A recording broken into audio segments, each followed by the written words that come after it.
संवेदनाएं उनके साथ है। केंद्र सरकार, जम्मू कश्मीर प्रशासन उसके लगातार संपर्क में है। मेरी लेफ्टिनेंट गवर्नर मनोज सिन्हा जी से भी बात हुई है। राहत के काम का, घायल के उपचारों का पूरा ध्यान रखा जा रहा है। भाइयों बहनों, इस कार्यक्रम में हमारे साथ जुड़े केंद्रीय मंत्रिमंडल के मेरे सहयोगी गण, अलग अलग राज्यों के सभी आदरणीय मुख्यमंत्रीगण, राज्यों के कृषि मंत्री, अन्य महानुभाव और देश के कोने कोने से जुड़े मेरे करोड़ों किसान भाइयों और बहनों, भारत में रह रहे, भारत से बाहर रह रहे प्रत्येक भारतीय, भारत के प्रत्येक शुभचिंतक और विश्व समुदाय को वर्ष 2022 की हार्दिक शुभकामनाएं। साल की शुरुआत देश के करोड़ों अन्नदाताओं के साथ हो। साल के प्रारंभ में ही मुझे देश के कोने कोने में हमारे किसानों के दर्शन करने का सौभाग्य मिले, ये अपने आप में मेरे लिए बहुत बड़ी प्रेरणा की पल है। आज देश के करोड़ों किसान परिवारों को, विशेषकर छोटे किसानों को प्रधानमंत्री किसान सम्मान निधि की 10वीं किस्त मिली है। किसानों के बैंक खातों में 20,000 करोड़ रुपए ट्रांसफर किए गए हैं। आज हमारे किसान उत्पाद संघ, फार्मर्स प्रोड्यूस ऑर्गेनाइजेशंस, इससे जुड़े किसानों को आर्थिक सहायता भी भेजी गई है। सैकड़ों एफपीओस आज नई शुरुआत भी कर रहे हैं।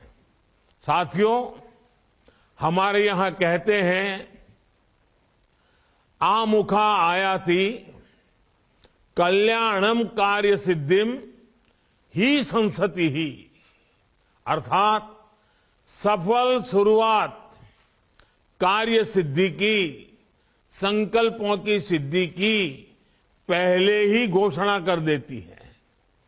एक राष्ट्र के रूप में हम 2021 में बीते साल को उसी रूप में देख सकते हैं। 2021 100 साल में आई सबसे बड़ी महामारी से मुकाबला करते हुए कोटि कोटि भारतीयों के सामूहिक सामर्थ्य देश ने क्या करके दिखाया, इसका हम सब साक्षी हैं। आज जब हम नव वर्ष में प्रवेश कर रहे हैं, तब बीते साल के अपने प्रयासों से प्रेरणा लेकर हम नए संकल्पों की तरफ बढ़ना है। इस साल हम अपनी आजादी के 75 वर्ष पूरे करेंगे। ये समय देश के संकल्पों की एक नई जीवंत यात्रा शुरू करने का है, नए हौसले से आगे बढ़ने का है। 2021 में हम भारतीयों ने पूरी दुनिया को दिखा दिया है कि जब हम ठान लेते हैं तो बड़े से बड़े लक्ष्य, बड़ा सा बड़ा लक्ष्य छोटा हो जाता है।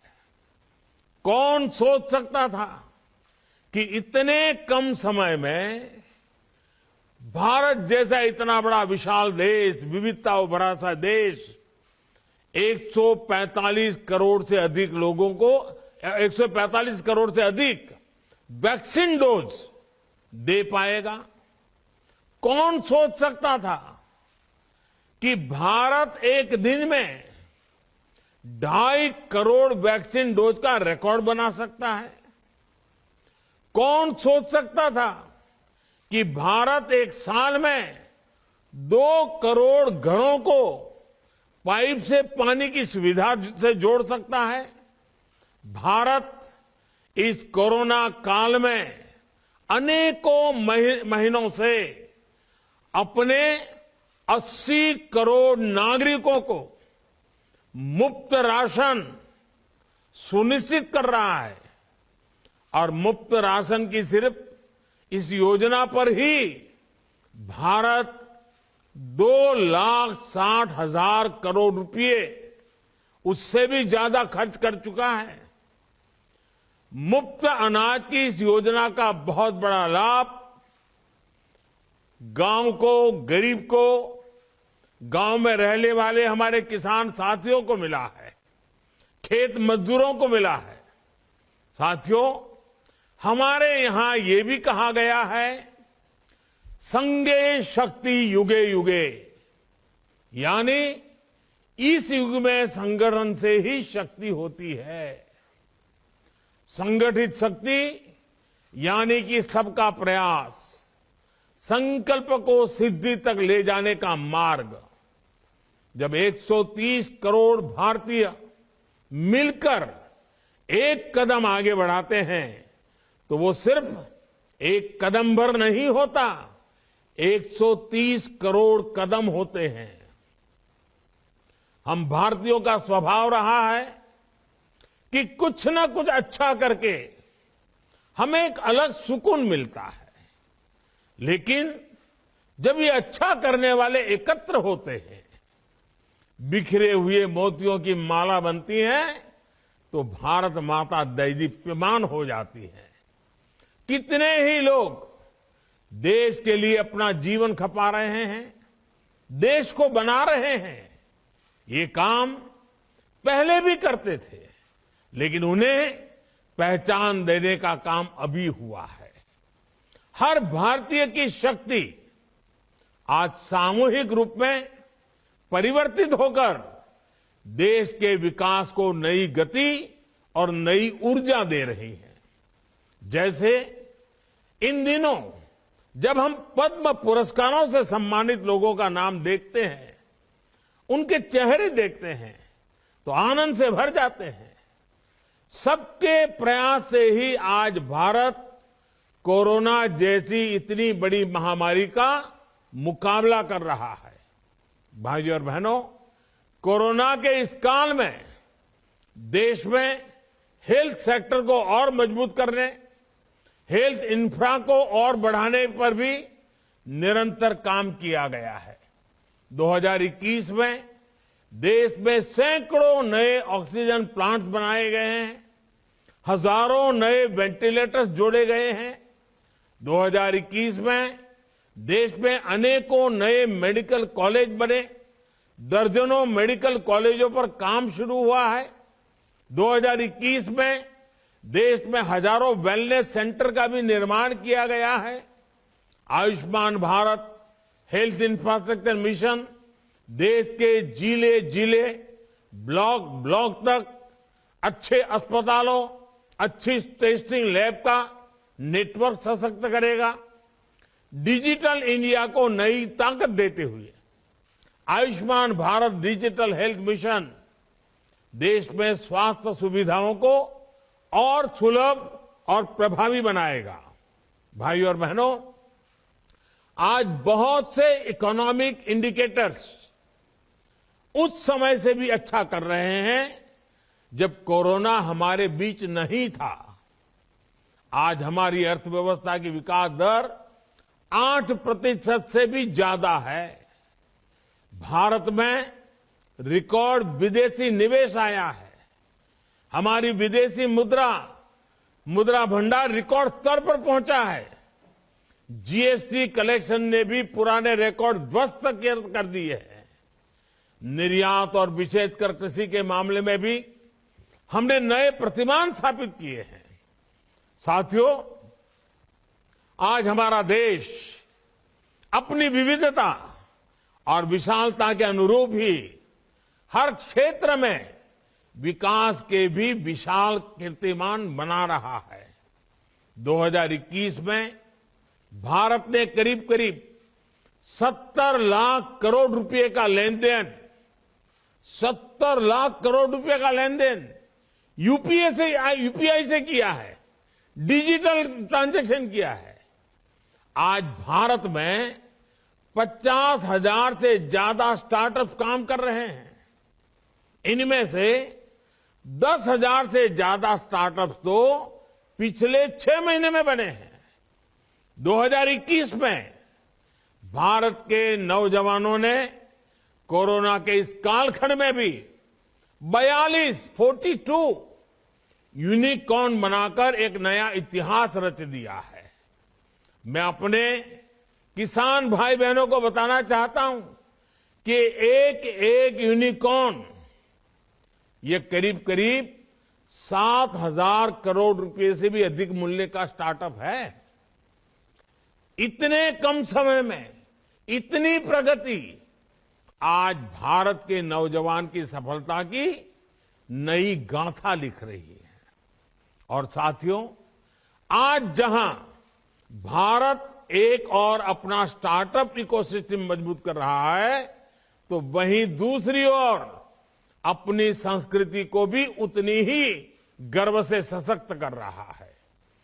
काशी विश्वनाथ धाम सुंदरीकरण परियोजना से लेकर केदारनाथ धाम की विकास परियोजनाओं तक, आदि शंकराचार्य की समाधि के पुनर्निर्माण से लेकर मां अन्नपूर्णा की प्रतिमा समेत भारत से चोरी हुई सैकड़ों मूर्तियों को वापस लाने तक, अयोध्या में राम मंदिर के निर्माण से लेकर धौलावीरा और दुर्गा पूजा उत्सव को वर्ल्ड हेरिटेज का दर्जा मिलने तक, भारत के पास इतना कुछ है।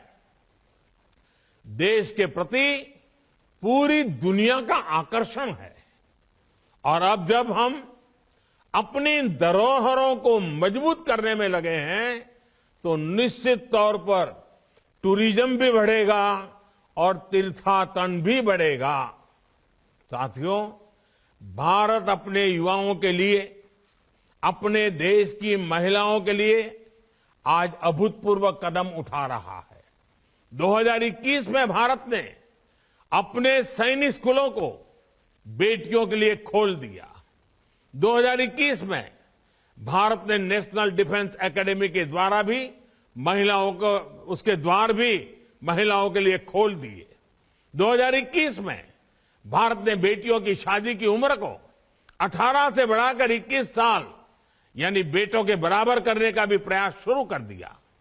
आज भारत में पहली बार पीएम आवास योजना की वजह से करीब करीब 2 करोड़ महिलाओं को घर पर उनका मालिकाना हक भी मिला है। हमारे किसान भाई बहन, हमारे गांव के साथी समझ सकते हैं कि कितना बड़ा काम हुआ है। साथियों, 2021 में हमने भारतीय खिलाड़ियों में एक नया आत्मविश्वास भी देखा है।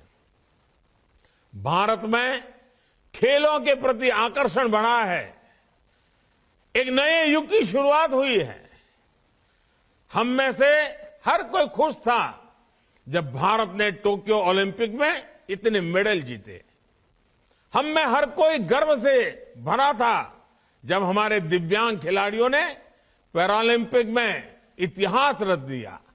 पैरालंपिक के इतिहास में भारत ने अब तक जितने मेडल जीते थे, उससे ज्यादा मेडल हमारे दिव्यांग खिलाड़ियों ने पिछले पैरालंपिक में जीतकर दिखाए हैं। भारत आज अपने स्पोर्ट्स पर्सन्स और स्पोर्टिंग इंफ्रास्ट्रक्चर पर जितना निवेश कर रहा है, उतना पहले कभी नहीं किया गया। कल ही मैं मेरठ में एक स्पोर्ट्स यूनिवर्सिटी की शिलान्यास करने भी जा रहा हूं। साथियों, संयुक्त राष्ट्र सुरक्षा परिषद से लेकर स्थानीय निकायों तक में भारत ने अपनी नीतियों और निर्णयों में अपना सामर्थ्य सिद्ध किया है। भारत ने 2016 में ये लक्ष्य रखा था कि वो साल 2030 तक अपनी इंस्टॉल्ड इलेक्ट्रिसिटी कैपेसिटी का 40% नॉन फोसिल एनर्जी सोर्स से पूरा करेगा। भारत ने अपना ये लक्ष्य 2030 का जो लक्ष्य था, वो नवंबर 2021 में ही प्राप्त कर लिया। क्लाइमेट चेंज के खिलाफ विश्व का नेतृत्व करते हुए भारत ने 2070 तक नेट जीरो कार्बन एमिशन का भी लक्ष्य दुनिया के सामने रखा है। आज भारत हाइड्रोजन मिशन पर काम कर रहा है, इलेक्ट्रिक व्हीकल्स पर लीड ले रहा है। देश में करोड़ों एलईडी बल्ब वितरित करने से हर साल गरीबों के मध्यम वर्ग के करीब करीब 20,000 करोड़ रुपए बिजली बिल्स में कम आए हैं। देश भर के शहरों में स्थानीय निकायों द्वारा स्ट्रीट लाइट्स को भी एलईडी से बदलने से का अभियान चलाया गया है। और मेरे किसान भाई, हमारे अन्नदाता ऊर्जादाता बने, इसके लिए भी भारत बहुत बड़ा अभियान चला रहा है। प्रधानमंत्री कुसुम योजना के तहत किसान खेतों के किनारे मेड़ पर सोलर पैनल लगाकर और ऊर्जा पैदा कर सके, इसके लिए भी उन्हें मदद दी जा रही है। लाखों किसानों को सरकार द्वारा सोलर पंप दिए गए हैं। इससे पैसे की भी बचत हो रही है और पर्यावरण की भी रक्षा हो रही है। साथियों, 2021 का वर्ष कोरोना के खिलाफ देश की मजबूत लड़ाई की वजह से याद रखा जाएगा। तो इस दौरान भारत ने जो रिफॉर्म्स किए हैं, उनकी भी चर्चा अवश्य होगी। बीते साल भारत ने आधुनिक इंफ्रास्ट्रक्चर के निर्माण और रिफॉर्म की प्रक्रिया को और तेज गति से आगे बढ़ाया है। सरकार का दखल कम हो, हर भारतीय का सामर्थ्य निखरे और सबके प्रयास से राष्ट्रीय लक्ष्यों की प्राप्ति हो, इसी प्रतिबद्धता से उसी को सशक्त किया जा रहा है। व्यापार कारोबार को आसान बनाने के लिए बीते साल भी अनेक निर्णय लिए गए। PM Gatishakti national master plan देश में इंफ्रास्ट्रक्चर निर्माण की गति को नई धार देने वाला है। मेक इन इंडिया को नए आयाम देते हुए देश ने चिप निर्माण, सेमीकंडक्टर जैसे नए सेक्टर के लिए महत्वाकांक्षी योजनाएं लागू की है। बीते साल ही रक्षा क्षेत्र में आत्मनिर्भरता के लिए देश को 7 रक्षा कंपनियां मिली हैं। हमने पहली प्रोग्रेसिव ड्रोन पॉलिसी भी लागू की है। अंतरिक्ष में देश की आकांक्षाओं को नई उड़ान देते हुए इंडियन स्पेस एसोसिएशन का गठन किया गया है। साथियों, डिजिटल इंडिया अभियान भारत में हो रहे विकास को गांव-गांव तक ले जाने में बड़ी भूमिका निभा रहा है। 2021 में हजारों नए गांवों को ऑप्टिकल फाइबर केबल से जोड़ा जा गया है। इसका बहुत लाभ हमारे किसान साथियों, उनके परिवारों, उनके बच्चों को भी हुआ है। 2021 में ही ई-रूपी जैसा नया डिजिटल पेमेंट, ये पेमेंट समाधान भी शुरू किया गया है। एक देश एक राशन कार्ड भी देश भर में लागू हो चुका है। आज देश के असंगठित क्षेत्र के श्रमिकों को ई श्रम कार्ड दिए जा रहे हैं ताकि सरकारी योजनाओं का लाभ उन तक आसानी से पहुंच पाए। भाइयों और बहनों, वर्ष 2022 में हमें अपनी गति को और तेज करना है। कोरोना की चुनौतियां हैं, लेकिन कोरोना भारत की रफ्तार नहीं रोक सकता। भारत पूरी सावधानी रखते हुए, पूरी सतर्कता के साथ कोरोना से भी लड़ेगा और अपने राष्ट्रीय हितों को भी पूरा करेगा। हमारे यहां कहा गया है, जही ही भीतिम भज भज शक्तिम विदेही राष्ट्रे तथा अनुरिक्तम कुरु कुरु सततम ध्येय स्मरणम सदैव पुरतो निधेहि चरणम। यानी डर, भय, आशंकाओं को छोड़कर हमें शक्ति और सामर्थ्य को याद करना है। देश प्रेम की भावना सर्वोपरि रखनी है। हमें अपने लक्ष्यों को याद रखते हुए लगातार लक्ष्य की ओर कदम बढ़ाना है। राष्ट्र प्रथम की भावना के साथ राष्ट्र के लिए निरंतर प्रयास आज हर भारतीय का मनोभाव बना रहा है और इसलिए ही आज हमारे प्रयासों में एकजुटता है, हमारे संकल्पों में सिद्धि की अधीरता है। आज हमारी नीतियों में निरंतरता है और निर्णयों में दूरदर्शिता है। देश के अन्नदाता को समर्पित आज का ये कार्यक्रम इसी का एक उदाहरण है। पीएम किसान सम्मान निधि भारत के किसानों का बहुत बड़ा संबल बनी है। हर बार हर किस्त समय से हर साल हजारों करोड़ रुपए का ट्रांसफर बिना किसी बिचौलिए के, बिना किसी कमीशन के। पहले कोई कल्पना भी नहीं कर सकता था कि भारत में ऐसा भी हो सकता है। आज की राशि को मिला दें तो किसान सम्मान निधि के तहत किसानों के खाते में 1,80,000 करोड़ रुपए से ज्यादा ट्रांसफर हो चुके हैं। आज उनके छोटे छोटे खर्चों के लिए ये किसान सम्मान निधि बहुत काम आ रही है। छोटे किसान इस राशि में से अच्छी क्वालिटी के बीज खरीद रहे हैं, अच्छी खाद और उपकरणों का इस्तेमाल कर रहे हैं। साथियों, देश के छोटे किसानों के बढ़ते हुए सामर्थ्य को संगठित रूप देने में हमारे किसान उत्पाद संगठनों एफपीओज की बड़ी भूमिका है। जो छोटा किसान पहले अलग थलग रहता था, उसके पास अब एफपीओ के रूप में 5 बड़ी शक्तियां हैं। पहली शक्ति है बेहतर बार्गेनिंग, यानी कि मोलभाव की शक्ति। आप सब जानते हैं कि जब आप अकेले खेती करते हैं तो क्या होता है, आप बीज से लेकर खाद तक सब खरीदते तो फुटकर में हैं, लेकिन बेचते थोक में हैं। इससे लागत ज्यादा बढ़ती है और मुनाफा कम होता है।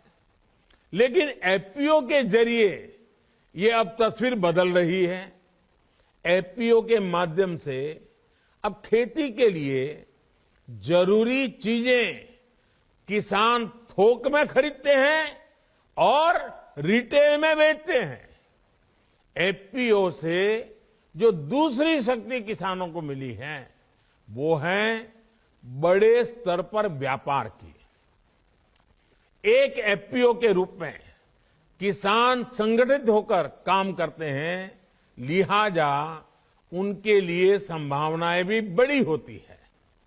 तीसरी ताकत है इनोवेशन की। एक साथ कई किसान मिलते हैं तो उनके अनुभव भी साथ में जुड़ते हैं, जानकारी बढ़ती है, नए नए इनोवेशंस के लिए रास्ता खुलता है। एफपीओ में चौथी शक्ति है रिस्क मैनेजमेंट की। एक साथ मिलकर आप चुनौतियों का बेहतर आकलन भी कर सकते हैं, उससे निपटने के रास्ते भी बना सकते हैं। और पांचवी शक्ति है बाजार के हिसाब से बदलने की क्षमता।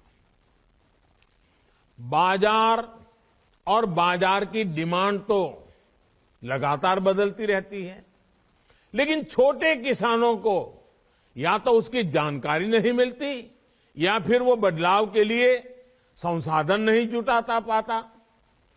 कभी सारे लोग एक ही फसल बो देते हैं और बाद में पता चलता है कि उसकी डिमांड ही कम हो गई। लेकिन एफपीओ में आप न केवल बाजार के हिसाब से तैयार रहते हैं, बल्कि खुद बाजार में नए उत्पाद के लिए डिमांड पैदा करने की ताकत भी रखते हैं। साथियों, एफपीओ की इसी शक्ति को समझते हुए आज हमारी सरकार ने उन्हें हर स्तर पर प्रोत्साहित कर रही है। इन एफपीओस को 15 लाख रुपए तक की मदद भी मिल रही है। इसी का नतीजा है कि आज देश में ऑर्गेनिक एफपीओ, इसके क्लस्टर्स, ऑयल सीड के क्लस्टर्स, बैम्बू क्लस्टर्स और हनी एफपीओस जैसे क्लस्टर तेजी से बढ़ रहे हैं। हमारे किसान आज वन डिस्ट्रिक्ट वन प्रोडक्ट जैसी योजनाओं का लाभ उठा रहे हैं। देश विदेश के बड़े बाजार उनके लिए खुल रहे हैं। साथियों, हमारे देश में आज भी ऐसी कई चीजों का विदेशों से आयात होता है जिनकी जरूरत देश का किसान आसानी से पूरी कर सकता है।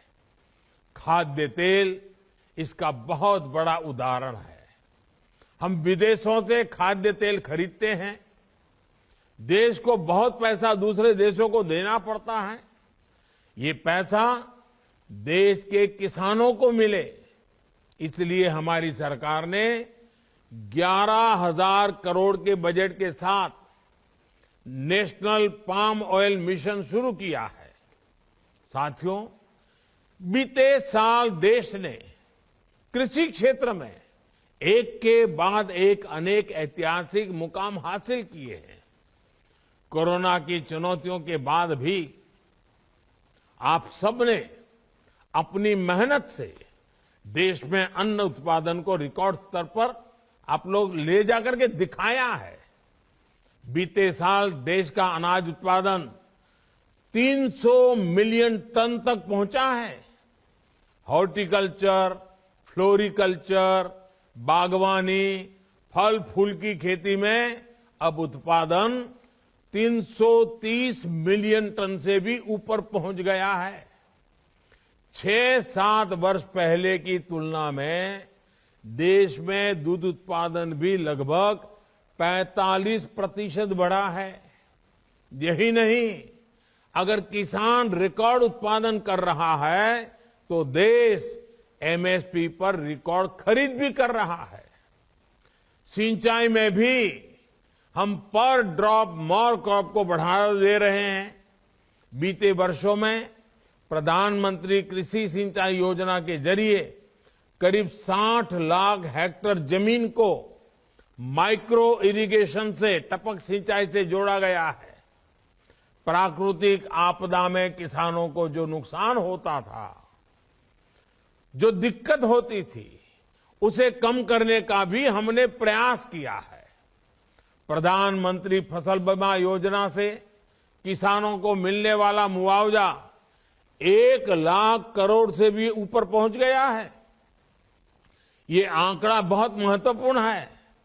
देश भर के किसानों ने करीब 21,000 करोड़ रुपए ही प्रीमियम के तौर पर दिए, लेकिन उन्हें मुआवजे के तौर पर 1 लाख करोड़ रुपए से ज्यादा मिले।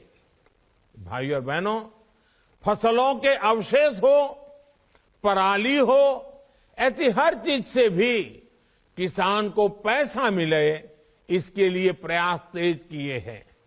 कृषि अवशेषों से बायोफ्यूल बनाने के लिए देश भर में सैकड़ों नए यूनिट्स लगाई जा रही हैं। 7 साल पहले जहां देश में हर साल 40 करोड़ लीटर से भी कम इथेनॉल का उत्पादन होता था, वो आज 340 करोड़ लीटर से भी अधिक हो चुका है। साथियों, आज देश भर में गोवर्धन योजना चल रही है। इसके माध्यम से गांवों में गोबर से बायोगैस बनाने के लिए प्रोत्साहन दिया जा रहा है। बायोगैस का उपयोग बढ़े, इसके लिए भी देश भर में प्लांट लगाए जा रहे हैं। इन प्लांट से हर साल लाखों टन उत्तम ऑर्गेनिक खाद भी निकलेगी, जो किसानों को कम दाम पर उपलब्ध रहेगी। जब गोबर का भी पैसा मिलेगा तो ऐसे पशु भी बोझ नहीं लगेंगे जो दूध नहीं देते या जिन्होंने दूध देना बंद कर दिया है, सब देश काम आए, कोई बेसहारा ना रहे, ये भी तो आत्मनिर्भरता ही है। साथियों, पशुओं का घर पर ही इलाज हो, घर पर ही कृत्रिम गर्भाधान की व्यवस्था हो, इसके लिए आज अभियान चलाया जा रहा है। पशुओं में फूट एंड माउथ डिसीज, खुरपका मुंहपका के नियंत्रण के लिए भी टीकाकरण मिशन चल रहा है। सरकार ने कामधेनु आयोग का भी गठन किया है। डेयरी सेक्टर के इंफ्रास्ट्रक्चर के लिए हजारों करोड़ रुपए का विशेष फंड बनाया है। ये हमारी ही सरकार है जिसने लाखों पशुपालकों को किसान क्रेडिट कार्ड की सुविधा भी जोड़ा है। साथियों, धरती हमारी माता है और हमने देखा है कि जहां धरती माता को बचाने का प्रयास नहीं हुआ, वो जमीन बंजर हो गई। हमारी धरती को बंजर होने के बचाने का एक बड़ा तरीका है केमिकल मुक्त खेती। इसलिए बीते वर्ष में देश ने एक और दूरदर्शी प्रयास शुरू किया है। ये प्रयास है नेचुरल फार्मिंग, यानी प्राकृतिक खेती। और इसकी एक फिल्म अभी आपने देखी भी, और मैं तो चाहूंगा कि सोशल मीडिया में इस फिल्म को हर किसान तक पहुंचाइए। नेचुरल फार्मिंग से जुड़ा कितना कुछ हमने अपनी पुरानी पीढ़ियों से सीखा है। ये सही समय है जब हम अपने इस पारंपरिक ज्ञान को व्यवस्थित करें, आधुनिक तकनीक से जोड़ें। आज दुनिया में केमिकल फ्री अनाजों की भारी मांग है और काफी ऊंचे दाम पर इसके खरीदार तैयार है। इसमें लागत कम है और उत्पादन भी बेहतर रहता है, जिनसे अधिक लाभ सुनिश्चित होता है। केमिकल मुक्त होने से हमारी मिट्टी की सेहत, उपजाऊ शक्ति और खाने वालों का स्वास्थ्य भी उत्तम रहता है। मैं आज आप सभी से आग्रह करूंगा कि प्राकृतिक खेती को भी अपनी खेती से जोड़े, इस पर जोर दें। भाइयों और बहनों, नए साल का ये पहला दिन नए संकल्पों का दिन है। ये संकल्प आजादी के अमृतकाल में देश को और समर्थ और सक्षम बनाने वाले हैं। यहां से हमें इनोवेशन का, कुछ नया करने का संकल्प लेना है। खेती में तो ये नयापन आज समय की मांग है। नई फसलों, नए तौर तरीकों को अपनाने से हमें हिचकिचाना नहीं है। साफ सफाई का जो संकल्प है, उसे भी हमें भूलना नहीं है। गांव-गांव, खेत खलियान, हर जगह स्वच्छता की अलग जलती रहे, ये हमें सुनिश्चित करना है। सबसे बड़ा संकल्प है आत्मनिर्भरता का, लोकल के लिए वोकल होने का। हमें भारत में बनी चीजों को वैश्विक पहचान देनी है। इसके लिए जरूरी है कि भारत में पैदा होने वाले, भारत में बनने वाले हर सामान, हर सर्विस को हम प्राथमिकता दें। हमें याद रखना है कि हमारे आज के कार्य अगले 25 वर्षों की हमारी विकास यात्रा की दिशा तय करेंगे। इस यात्रा में हम सभी का पसीना होगा, प्रत्येक देशवासी की मेहनत होगी। मुझे पूरा विश्वास है कि हम सभी भारत को उसकी गौरवशाली पहचान लौटाएंगे और देश को एक नई ऊंचाई देंगे। आज नए वर्ष के पहले दिन देश के करोड़ों किसानों के बैंक खातों में 20,000 करोड़ रुपए ट्रांसफर होना, ऐसा ही एक प्रयास है। आप सभी को एक बार फिर 2022 इस नव वर्ष की बहुत बहुत मंगल कामनाएं, बहुत बहुत धन्यवाद।